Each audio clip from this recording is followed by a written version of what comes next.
Thyroid एक butterfly shape का gland है जो यहाँ विंड पाइप के आगे की तरफ होता है।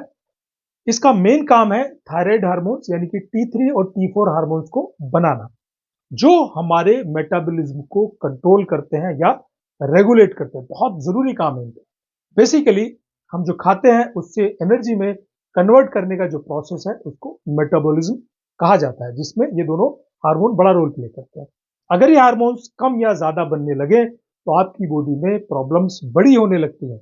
कई सारे सिम्टम्स जो अलग अलग बीमारियों से मिलते हैं आपको जकड़ने लगते हैं। दरअसल थायराइड की प्रॉब्लम मेनली दो तरह की होती है। पहली हाइपोथायराइडिज्म, जिसका मतलब है अंडर एक्टिव थायराइड। जब थायराइड ग्लैंड कम हार्मोन्स बनाती है, इससे बॉडी का मेटाबॉलिज्म जो है वो स्लो हो जाता है और आपको हाइपोथायराइडिज्म बीमारी के लक्षण आने लगते हैं। दूसरा होता है हाइपरथायराइडिज्म यानी ओवर एक्टिव थायराइड।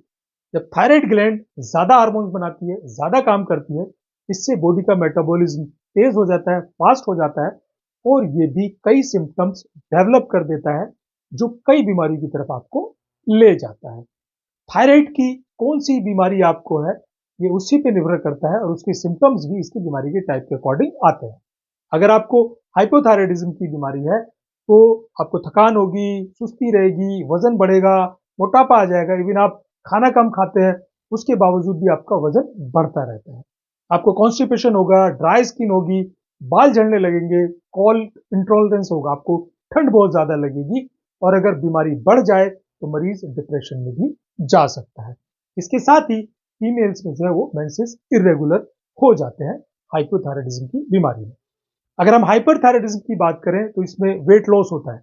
बिना कोशिश किए मरीज का वजन घटता रहता है, वो बहुत खाता है उसके बाद भी वजन घटता जाता है।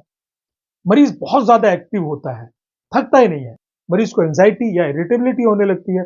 पैल्पिटेशन यानी कि दिल की धड़कन जो है वो तेज हो जाती है। पसीना बहुत ज्यादा आता है। स्लीप प्रॉब्लम्स हो जाती हैं, मसल्स में क्रैम्प्स आते हैं। इसके अलावा चेहरे पे बाल ज्यादा आ जाते हैं। इवन फीमेल्स में भी जो है वो कुछ दाढ़ी मूछे इस तरह के बाल आने लगते हैं।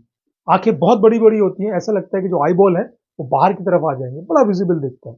अगर आपको ऐसे कुछ सिम्टम्स लग रहे हो तो आप अपने डॉक्टर से जरूर मिले।